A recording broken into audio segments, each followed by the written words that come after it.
Hunt with passion. Never stop casting. Chase the dream. Welcome to Season 3 of Muskie Mastery Outdoors, sponsored by Joe Bucher Outdoors, #1 in big game fish products.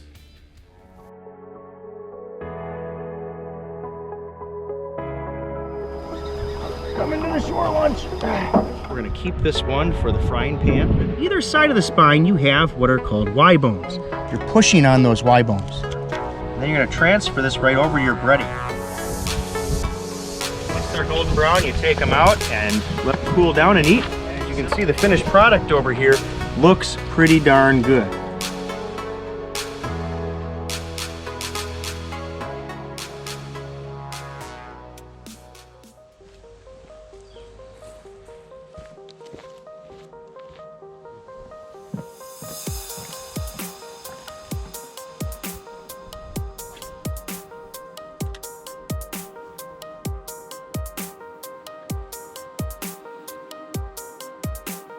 I remember coming down to this dock as a kid. I spent a lot of time casting here when I was younger, and we would catch pike and bass and all sorts of stuff off the dock here. And when we would be down on our luck, it was always my dad who would come down, and somehow, we didn't even know how he did it, he'd catch a pike on a jigged minnow and get us re-enthused and get us back in the game. But I can remember some of my earliest roots in fishing started right here.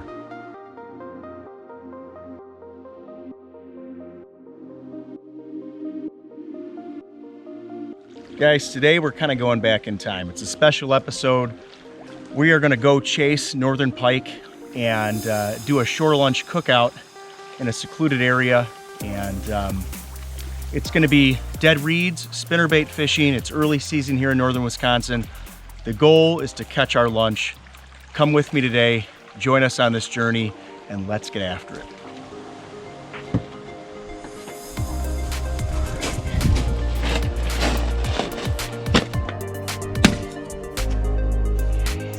All right, guys, today we're fishing out of my old Alumacraft, the T14S, my old 9.9 Evinrude. I caught my first muskie in this boat, so it's always really special getting out in this thing.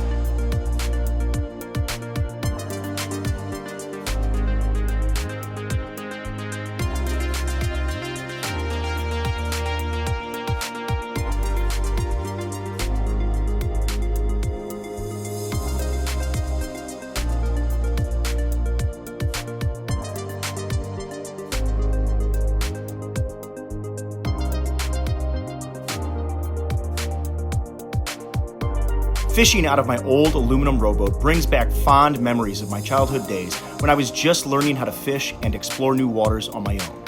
But I didn't have a sonar setup back then, so fishing out of my old school setup now reminds me of the importance of using my eyes, ears, and hunting instincts to locate and catch fish.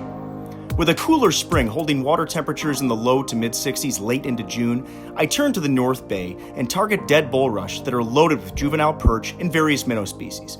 Scanning the water's surface, you can see hundreds of them dart and take cover from predators, so this is where I decide to set up for our pike hunt. Got her. Oh yeah. On the Dick Gabrielson rod. Oh yeah, it feels a little better tight. Oh, that's a good one too. Is it? Ooh. Oh, that's a nice one. Get the net on her. That's a nice one.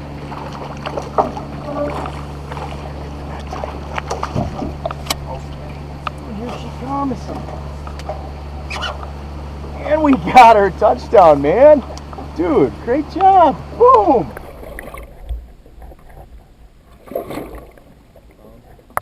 No, settle down, settle down, settle down. Nice northern pike here. Let me get, and I'll show you what we're doing here, guys. Swim jigs and pike. We're fishing during a cold front here, and you know, a lot of times, hooked pretty well. A lot of times these fish in the cold fronts, look at that beautiful fish right there, gorgeous. A lot of times these fish during cold fronts, guys, will not take super big baits, so we're downsizing and fishing something that really doesn't even have a lot of flash. Super undercover type lure, and as you can see here, produced a decent pike. All right, we're gonna keep this one for the frying pan, and we'll keep going.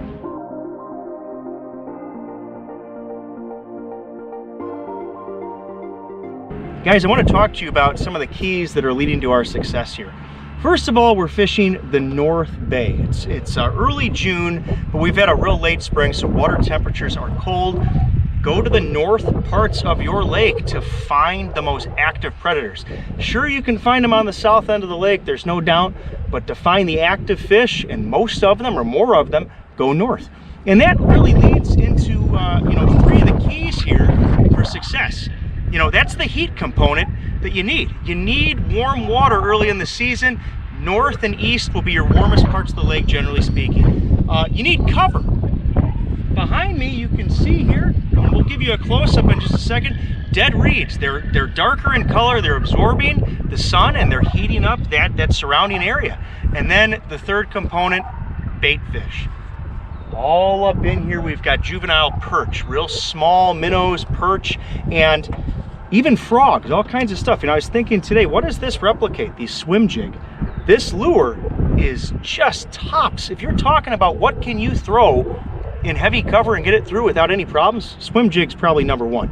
I mean, this probably represents a pollywog or maybe a minnow or whatever. Now, I'm throwing this on St. Croix's new Muskie Downsizer series. This is their Legend Tournament Muskie Downsizer, the 8'6", medium light power, fast.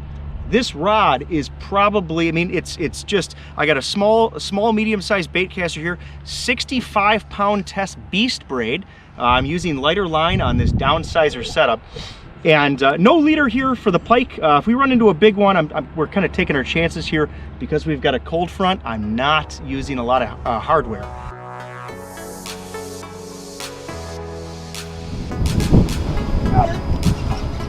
Got her. Guys, check out the colors on this northern. Pike right there. Pretty fish. Look at that thing. Wow. Gorgeous northern pike. Swim jigs and northern pike. Pretty fish. We are going to keep her for our fish fry.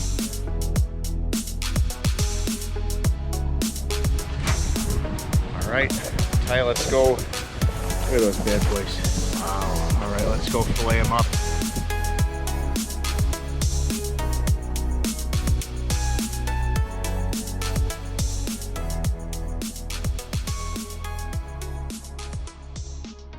Alright guys, so it's time to fillet our northern pike.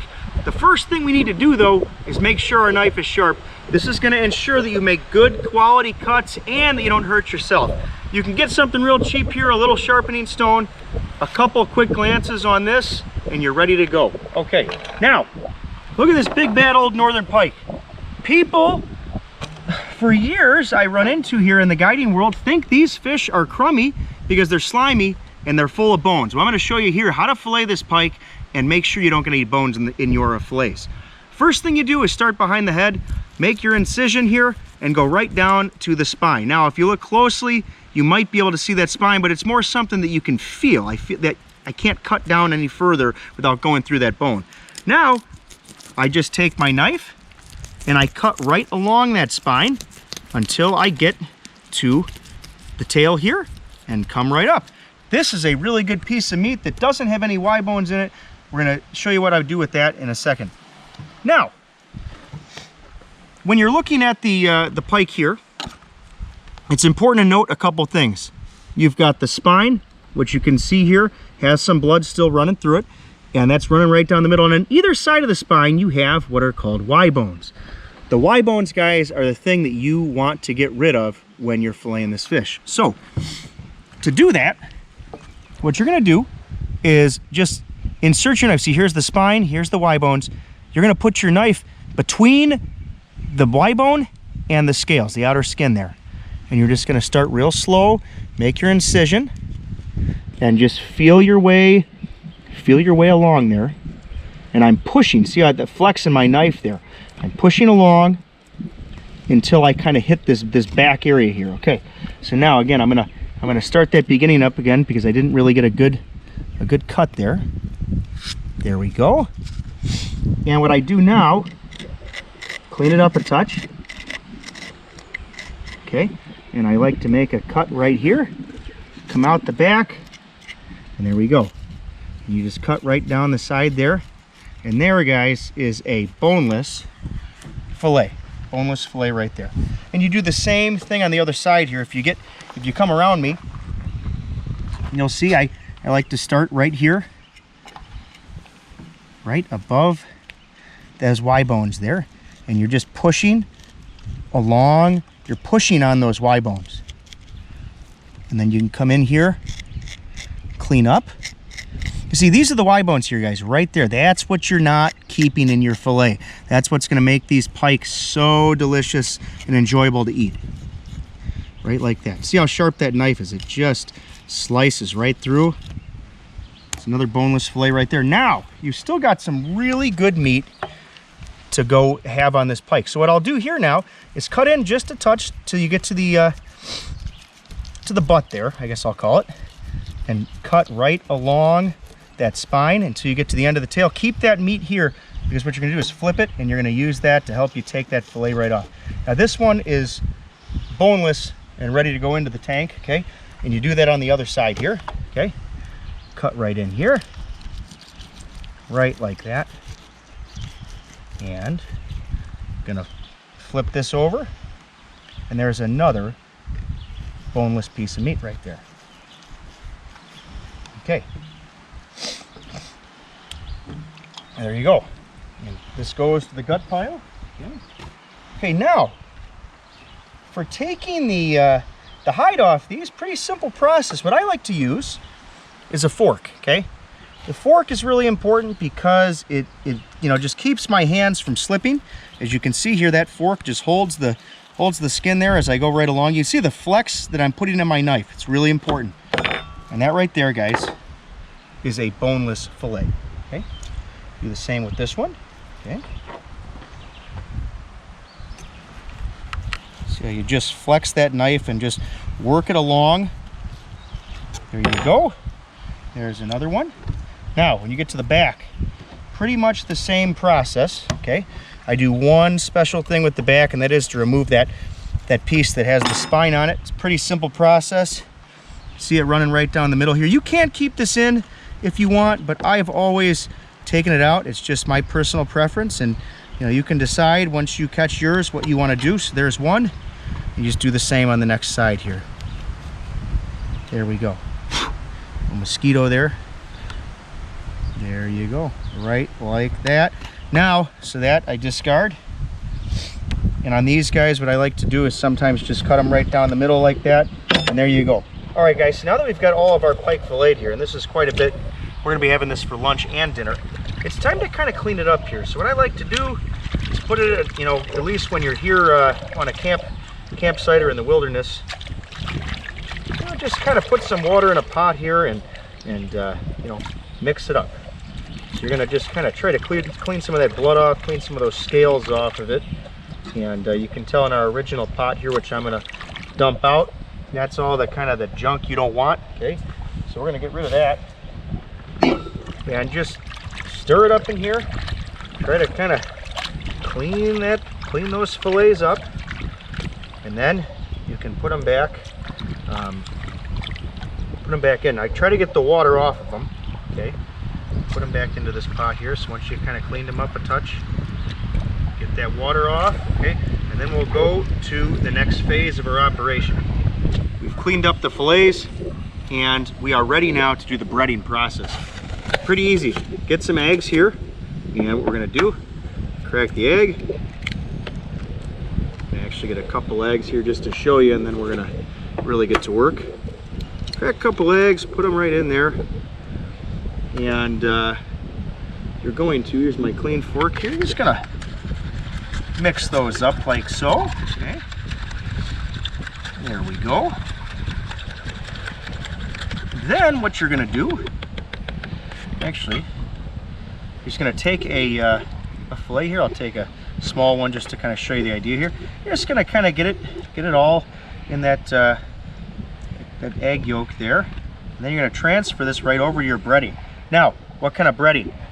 This is a 50-50 mixture here of flour and cornmeal. That's it. I have a couple other spices in there.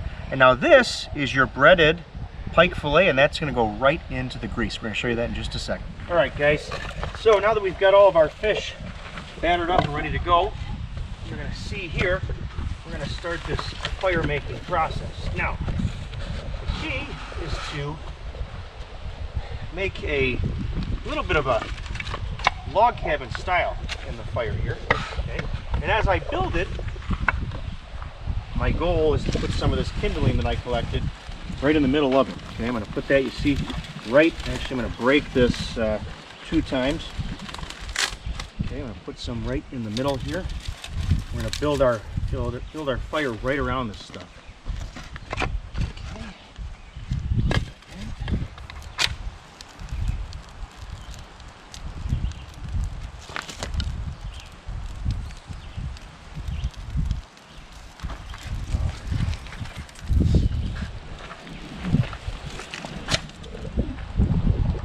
Okay, so we're going to get our grease in there, get that going.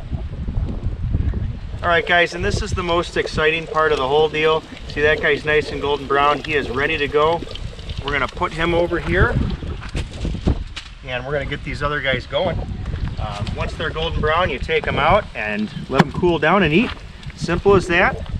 And I mean, how about a North Woods tradition? The shore lunch is where it's at. This is how to eat lunch in the North Woods. And as you can see, the finished product over here looks pretty darn good. I might just have to test that myself. Oh yeah, that's good. Wow. It's actually really, really good. Oh my gosh. Wow. That's good, man. Hey guys, I hope you've enjoyed this Catch and Cook episode, and if you would like to see more videos like this, please leave a comment and let me know.